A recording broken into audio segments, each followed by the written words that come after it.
Brazil का एक ऐसा मॉन्यूमेंट क्रिस्ट दी रेडीमर जिसे दुनिया भर से प्रतिवर्ष लगभग 20 लाख से अधिक टूरिस्ट देखने आते हैं। ऐसा क्या खास है इसमें जो ये ब्राज़ील का सर्वाधिक देखा जाने वाला मॉन्यूमेंट बना हुआ है?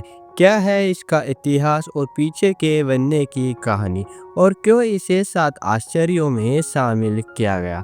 आओ जानने की कोशिश करते हैं ब्राज़ील के दिल में बसे इस मॉन्यूमेंट को।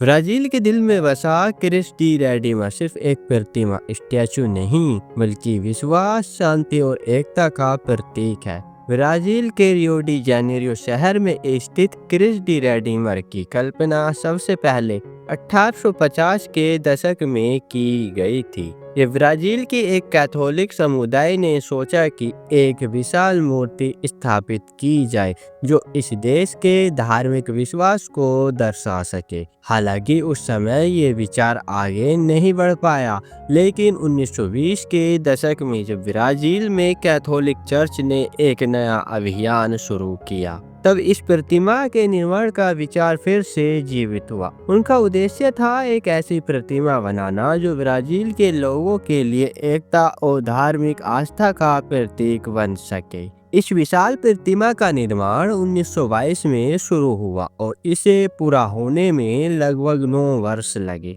1931 में इसे समर्पित किया गया। फ्रांस के इंजीनियर पॉल लैंडोस्की ने इस प्रतिमा का डिजाइन बनाया था, जबकि ब्राज़ील के इंजीनियर हिएटोर डा सिल्वा कोस्टा ने इसका निर्माण कार्य संभाला। कंक्रीट और सोपस्टोन से बनी ये प्रतिमा आज भी मजबूती और सौंदर्य के साथ मशहूर है। यदि बात करें इसके मेजरमेंट की, तो क्रिस्ट डी रेडिमर की ऊंचाई 30 मीटर है और इसके खुले हुए दोनों बाहु 28 मीटर तक फैले हुए हैं। ये प्रतिमा एक 8 मीटर ऊंचे पेडिस्टल पर स्थित है, जो इसके आकर्षण को और बढ़ा देता है। कुल मिलाकर इसकी ऊंचाई 38 मीटर हो जाती है।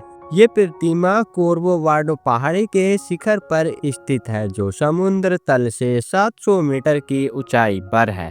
वहां से रियो डी जेनेरियो का मनोहर दृश्य साफ और स्पष्ट दिखाई देता है। क्रिस्ट डी रेडिमर केवल एक कला का अद्भुत उदाहरण नहीं है, बल्कि ये विश्वास और दया का प्रतीक है। खुले हुए बाहु इस बात को दर्शाते हैं कि यीशु मसीह हर व्यक्ति का अपने हृदय से स्वागत करते हैं, चाहे उसका धर्म, जाति या समुदाय कुछ भी हो।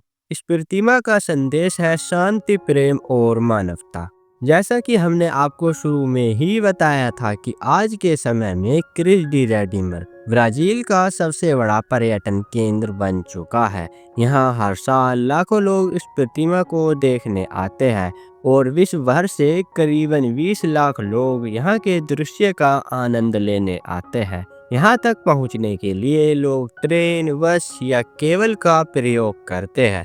जब सूर्योदय सूर्यास्त के समय इस प्रतिमा पर रोशनी पड़ती है, तो इसका दृश्य देखने लायक होता है, जैसे प्रकृति स्वयं इसे आशीर्वाद दे रही हो। लेकिन प्रकृति ने समय समय पर इस प्रतिमा को काफी नुकसान भी पहुंचाया है। हर साल यहाँ 3 से 5 बार बिजली गिरती है।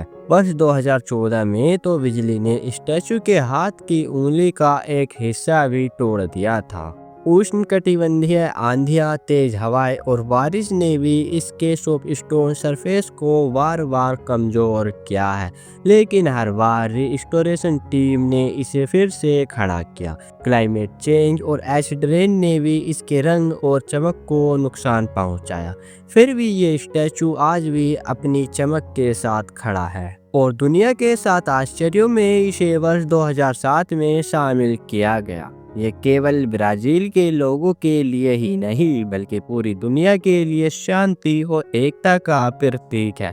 आज भी जब रियो डी जेनेरियो का जिक्र होता है, तो सबसे पहले मन में क्रिस्ट दी रेडिमर की प्रतिमा की छवि ही उभर कर आती है।